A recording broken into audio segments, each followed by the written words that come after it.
संदेह हो जाए, मुझे जाना होगा शनिदेव। प्रभु, कृपया अपने विराट रूप के दर्शन दीजिए।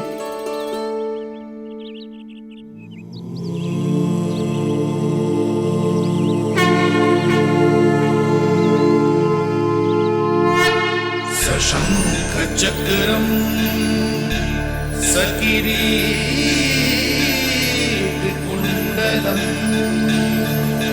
सपीत वस्त्रम सरसीरुहेक्षणम सहारवक्षस्थलशोभितौस्तुभम् नमामि विष्णु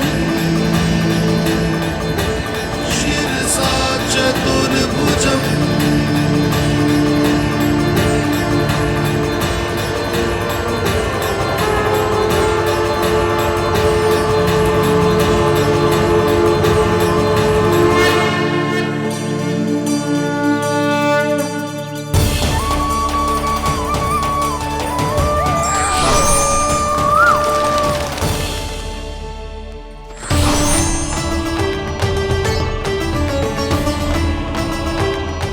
श्री हरि, मुझे पंछी की छाया।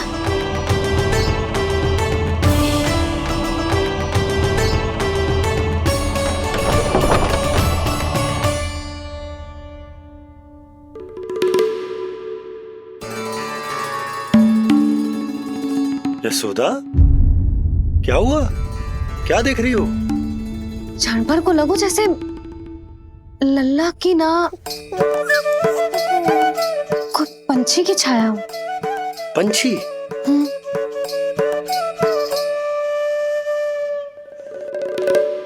अब ना मुझे तो लग रहा है जो गिलहरी की छाया।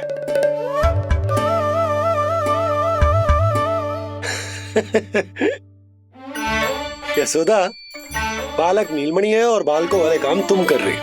अरे प्रकाश और छाया से खेलने का काम लल्ला के लिए छोड़ दो। अरे परंतु ये देखो, झरोका खुलो है, ठंडी बयार चल रही है, लल्ला को ठंड लग जाएगी। बंद करो, जाओ। हाँ हाँ हाँ लल्ला, ए लल्ला।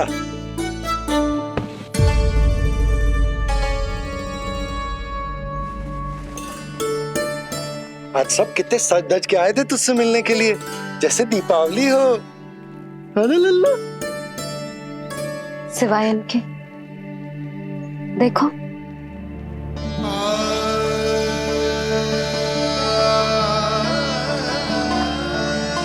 जब से चिच्ची मथुरा से लौटी है, इनका सजना सवरना सब छूट गया है। मैया, तब तो हमें अवश्य ही कुछ करना चाहिए। सुनो जी, हमें अवश्य कुछ करना चाहिए। जे इसे देखो, ना तो जे थको है, ना इसकी आंखों में नींद है। हो सकता है इसका भी मन हो अपनी बड़ी माँ से बात करने का।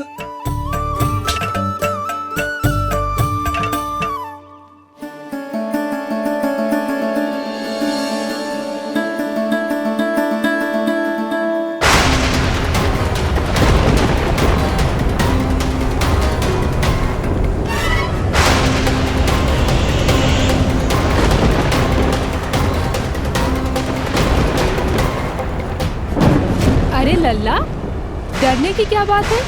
बस थोड़ी आंधी तो है।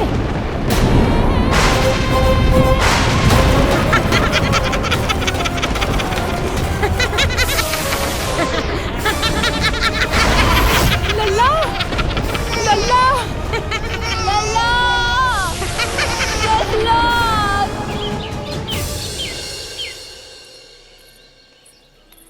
जिज्जी, अरे यशोदा, नंद भैया। जिज्जी, ये नीलमणि के षष्ठी पूजन का उपहार है।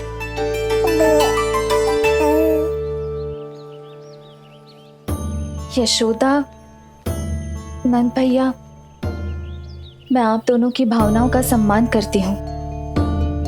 आप दोनों को तो पता है, मेरे हृदय में नीलमणि के प्रति अत्यधिक प्रेम है।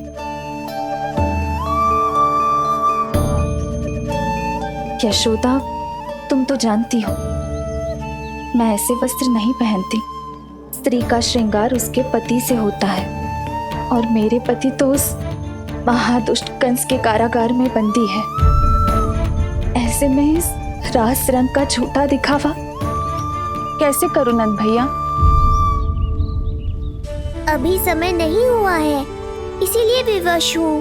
पर आपका दुख मैं भली भांति समझता हूँ बड़ी माँ।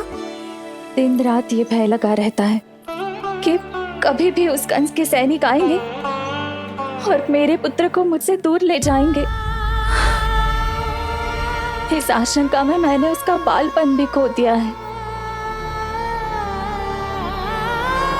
उस नन्हे से बालक को 4 दीवारों के भीतर बंद करके रखा है मैंने। थोड़ी देर और, बस तेरे बाबा अब भी आते ही होंगे।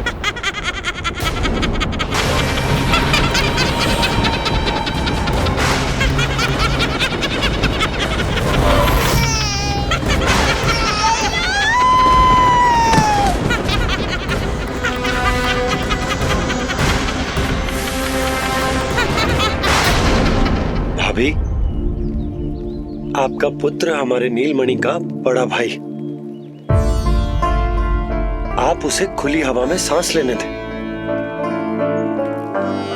मेरा विश्वास करें, आप दोनों गोकुल में पूरी तरह सुरक्षित हैं।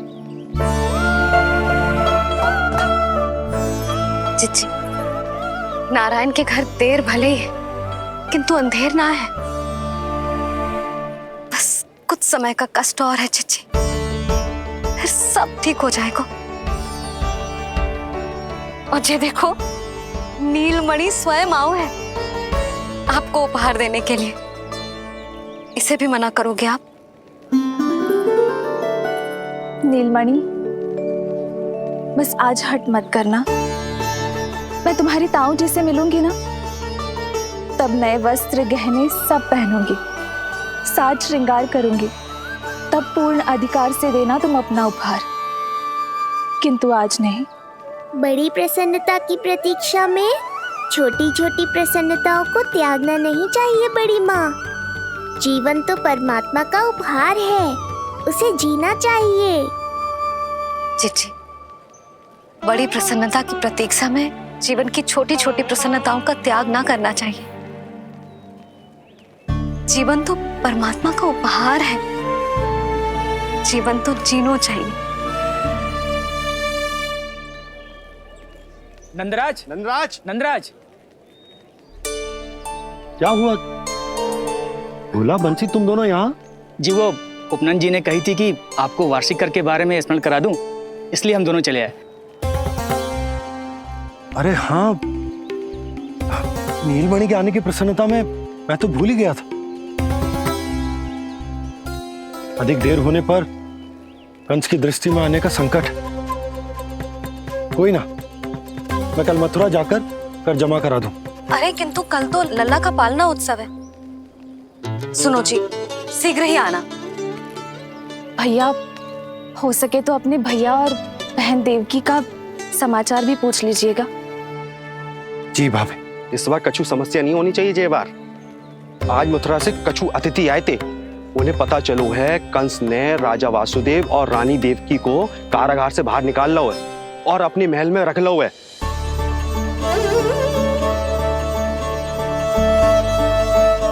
ये तो अत्यंत शुभ समाचार है।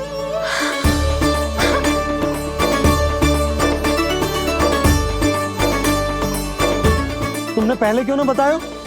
हमें लगो आपको पहले ही से पता होगी महाराज।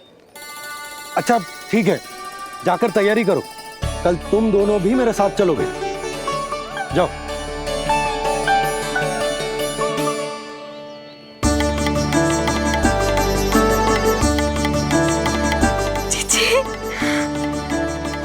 भाभी, यशोदा ने कहा था ना कि नारायण के घर देर अवश्य, परंतु अंधेर ना है।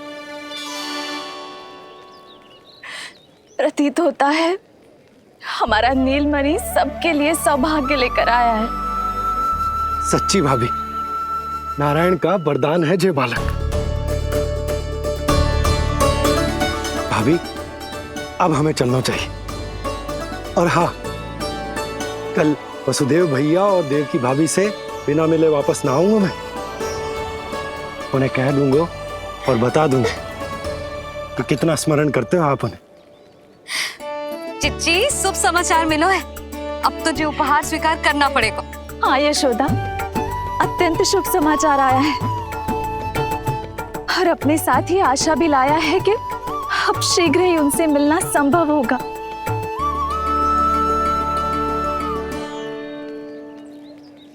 तुमने सत्य कहा था यशोदा, जीवन जीना चाहिए।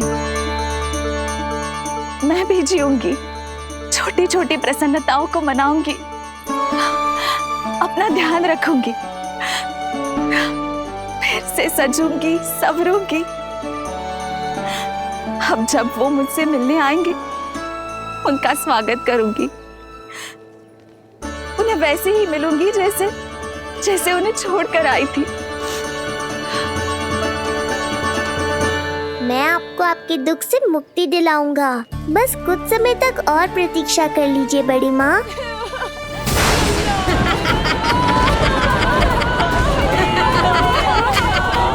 कब तक बचेगा शिशु विष्णु? आज नहीं तो कल तू मेरा निवाला अवश्य बन जाएगा। कल तुमसे भेंट होगी पूतना। कहाँ है तू शिशु विष्णु? शीघ्र ही तुझे आहार बनाऊंगी मैं। तुमने बहुत दुष्कर्म कर लिए पूतना। अब तुम्हारे आतंक का अंत करूंगा मैं।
चिंता क्यों करती हो मैया?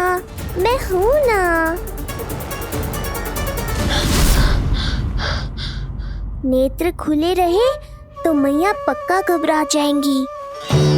यशोदा, क्या हुआ? अरे बोलो ना, कोई बुरा सपना देखो।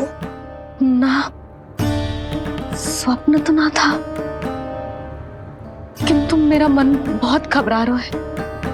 ऐसा लगो जैसे नीलमणि को कुछ। ये देखो, नीलमणि तो शांति से सो रहा है।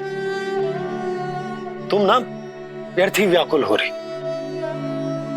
बाबा सही कह रहे हैं मैया, कुछ नहीं होगा मुझे। सुबह होने में अभी समय है। व्यर्थ की चिंता को झटक सो जाओ। अच्छा, ऐसे कैसे झटक दूं चिंता? नींद अचानक खुलो है मेरी। इसका अर्थ है अवश्य ही कोई बुरी दृष्टि है मेरे लल्ला पर।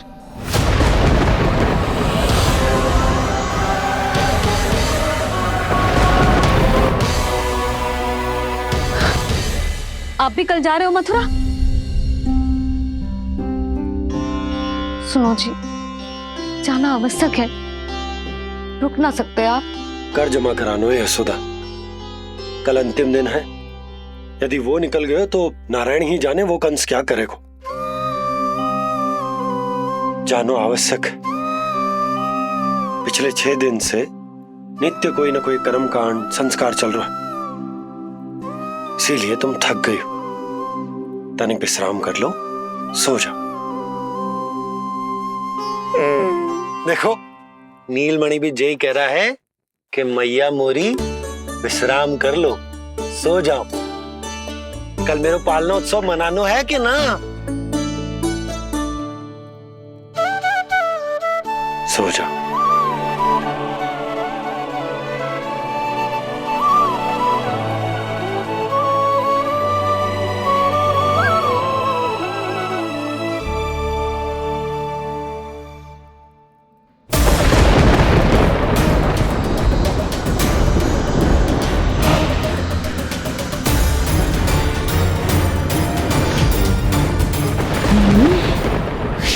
की गंध।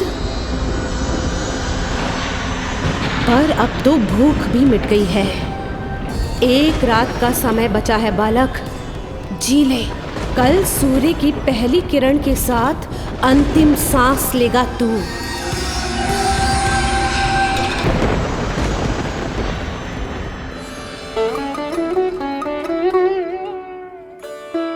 संतान के लिए मैया का कैसा अद्भुत प्रेम है ये। पूतना की छाया से ही इन्हें आने वाले संकट का आभास हो गया।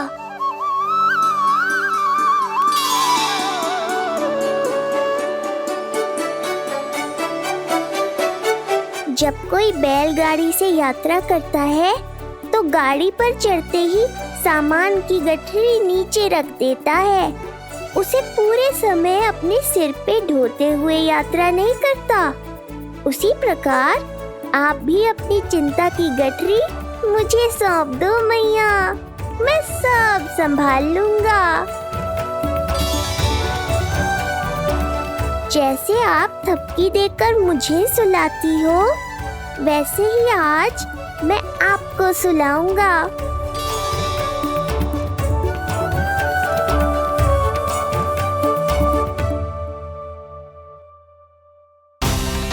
वचन देता हूँ मैया, जिसने आज आपकी निद्रा भंग की है, कल उसे चिर निद्रा में सुला दूंगा मैं।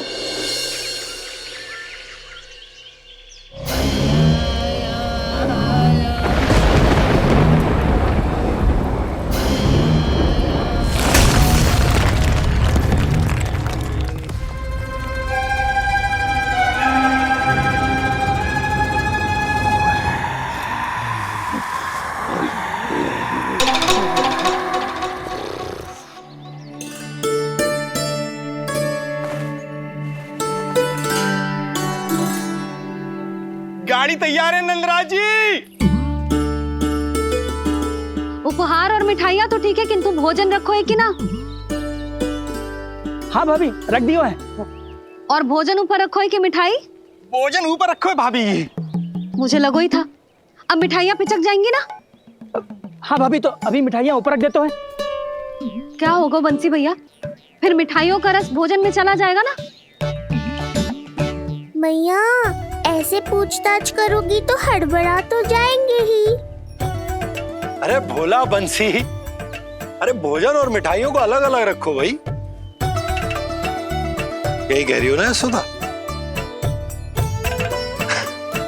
अरे वाह, आज हमारा राजकुमार जल्दी उठ गए हो। इसे भी पता है पालना उत्सव में इसके बाबा ना होंगे इसके साथ, इसीलिए विदा करने आ गए। फिर कोई ऐसो कर्मकांड ना होगो जब मैं ना हूं। बस आज जाने दे लल्ला,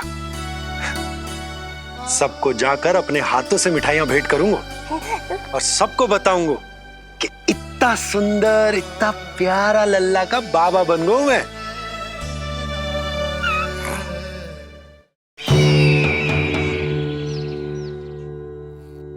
भैया के अत्याचारों की कोई सीमा ही नहीं। हमारे पुत्र को ढूंढने के लिए अब उन्होंने पूतना को आदेश दिया है। वो केवल महाभयंकर ही नहीं बल्कि मायावी भी है। हमें किसी भी प्रकार से ये सूचना गोकुल भिजवानी होगी। सत्य कह रही हो देवकी, मुझे भाई नंद को किसी भी तरह सावधान करना ही होगा, किंतु कैसे? हमारे लल्ला के बारे में जानकर सबसे अधिक कौन प्रसन्न होगा पता है? वसुदेव भैया। सत्य कहा आपने।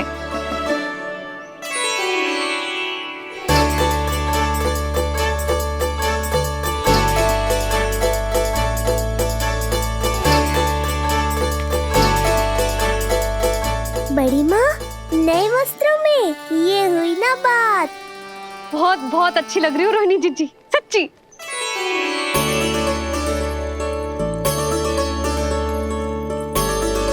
आपने जीवन में फिर से रुचि लेना आरंभ कर दियो है, ये जानकर वसुदेव भैया की प्रसन्नता दुगनी हो जाएगी। ये उनके लिए मेरे हाथों से बनाए पेड़े मथुरा के पेड़ों से भी अधिक प्रिय है उन्हें। और ये देवकी की नवजात कन्या के लिए कहिएगा केवल वस्त्र नहीं है, अपना आशीर्वाद भेजा है मैंने। जी। सच में यशोदा, नीलमणि एक आशा का दूत बनकर आया है मेरे जीवन में। नंद भैया उनसे ये भी कहिएगा कि मैं और उनका पुत्र हम दोनों ही यहाँ कुशल से हैं। अगर ईश्वर ने चाहा तो शीघ्र ही उनसे मिलना संभव होगा। वसुदेव भैया और देवकी भाभी से बहुत सारी बातें करनी है। यदि विलंब हो जाए तो चिंता मत कर, जाने से पहले अल्लाह को हृदय से तो लगा लो।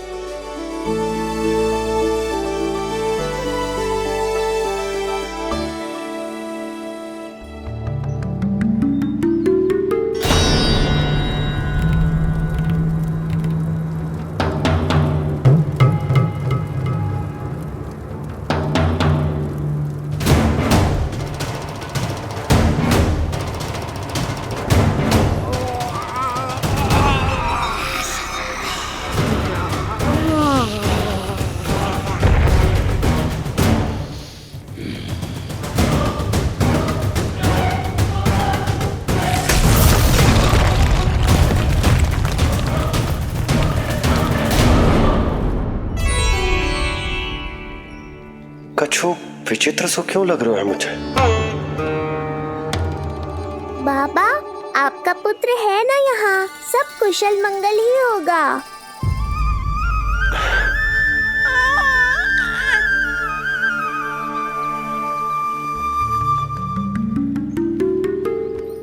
चलता हूँ। ध्यान रखो।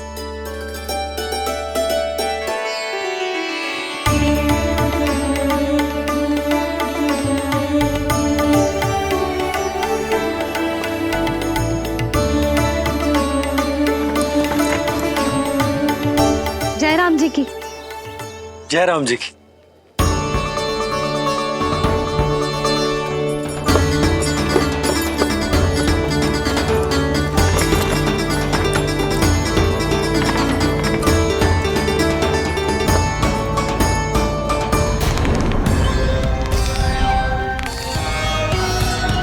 कहाँ से आरंभ करूं आज? ब्रजपुरा, रानी घाट, देतिया, बरसाना या गोकुल?